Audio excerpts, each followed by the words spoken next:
आरक्षण एक ऐसा शब्द जिसका इस देश में विवादों से बहुत पुराना नाता है।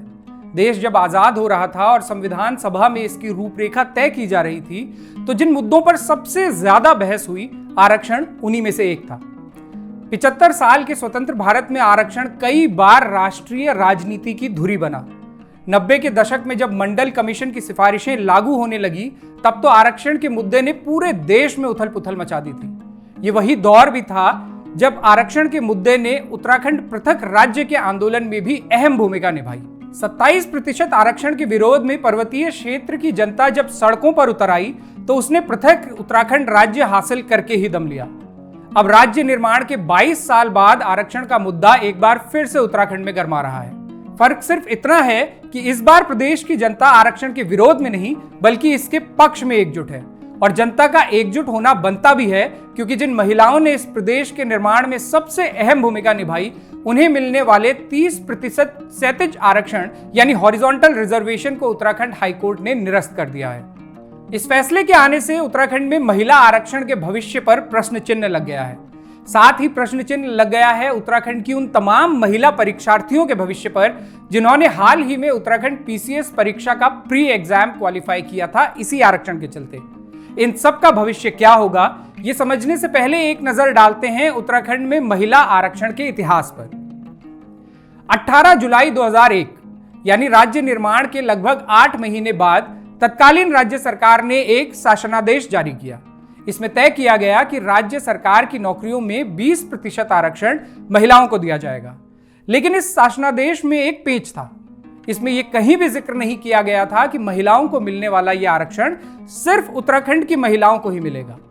ऐसे में साल 2006 में एनडी तिवारी सरकार ने एक नया शासनादेश जारी किया।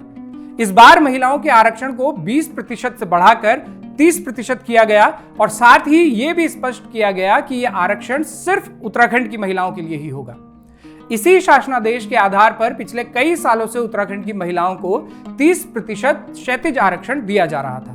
लेकिन बीती 24 अगस्त को उत्तराखंड हाईकोर्ट ने 2006 के उस शासनादेश पर रोक लगा दी और इसके साथ ही प्रदेश की महिलाओं को मिल रहा यह आरक्षण अब संकट में है। उत्तराखंड में भर्ती परीक्षाओं पर पहले ही कई तरह के सवाल हैं।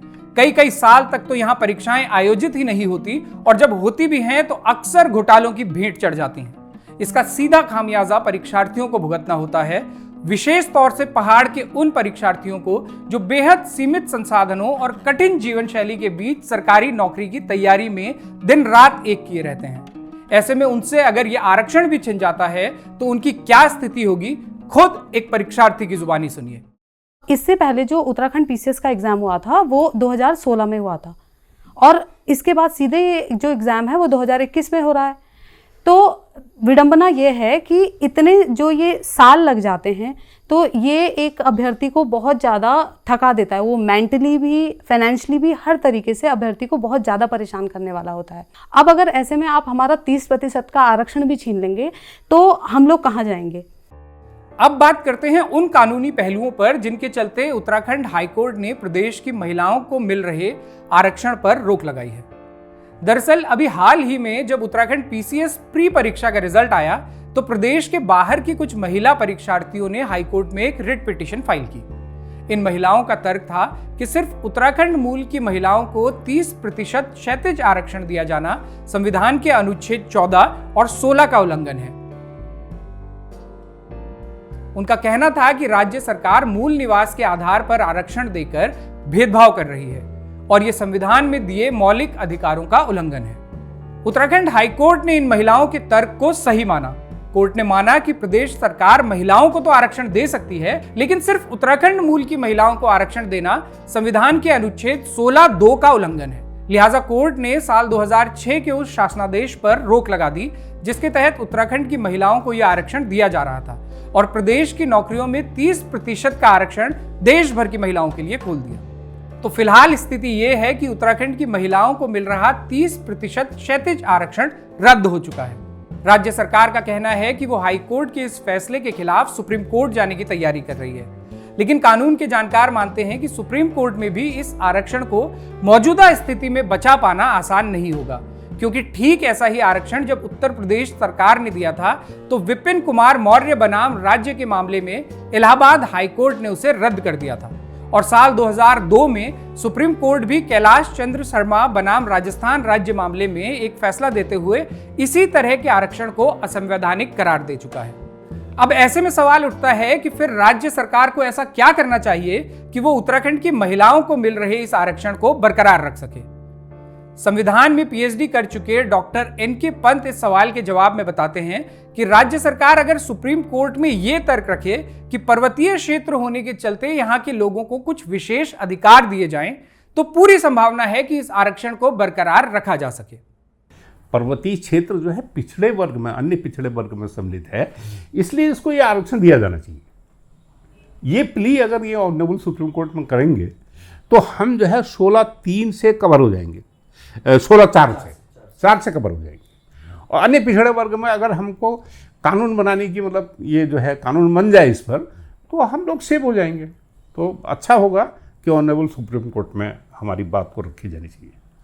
उत्तराखंड राज्य के निर्माण में महिलाओं की सबसे अहम भूमिका रही है, लेकिन राज्य बनने के बाद कभी हेलंग जैसी घटनाएं हो रही हैं जहां महिलाओं से उनका घास तक छीन लिया जाता है, तो कभी इस तरह के फैसले आ रहे हैं जब नौकरियों में उनका आरक्षण छीना जा रहा है। उत्तराखंड की महिलाओं के लिए ये आरक्षण क्यों जरूरी है, सुनिए राज्य आंदोलनकारी और भाजपा नेता रविंद्र जुगरान की जुबानी। विषम भौगोलिक परिस्थिति होने के कारण हमारा उत्तराखंडी, विशेषकर हमारी महिलाएं हर दिन संघर्ष करती हैं जीवित रहने के लिए। आप देखते हैं भालू, गुलदार, बाघ, शेर और अन्य जंगली जानवरों से रोज 2-4 होती हैं हमारी नारी शक्ति, हमारी महिलाएं, क्योंकि देखिए वही घर पर रहती हैं। पलायन इतना ज़्यादा बढ़ गया है, वही बच्चों को संभाल रही हैं, वही बच्चों का लालन पालन, उनको विद्यार्जन कराना, स्कूल भेजना, जंगल से लकड़ी घास लाना, बच्चों को स्कूल छोड़ना।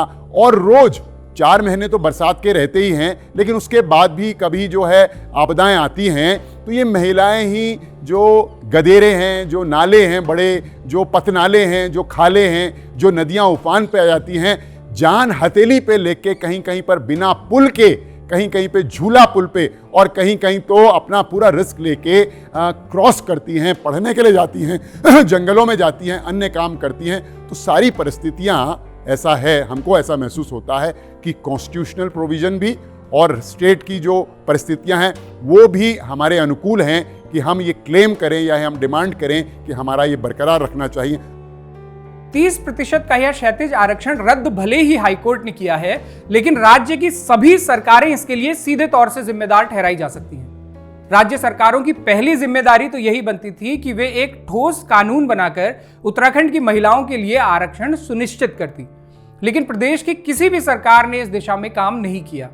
यहां की महिलाओं को जो आरक्षण आज तक मिल रहा था वो सिर्फ एक शासनादेश के आधार पर दिया जा रहा था, जिसे चुनौती मिलते ही हाईकोर्ट ने एक ही झटके में खारिज कर दिया।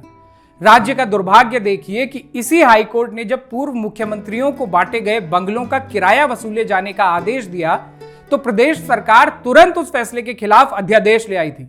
लेकिन आज जब हाईकोर्ट के फैसले से प्रदेश की तमाम महिलाएं प्रभावित हो रही हैं, तो राज्य सरकार इस फैसले को रोकने के लिए कोई अध्यादेश नहीं लेकर आई।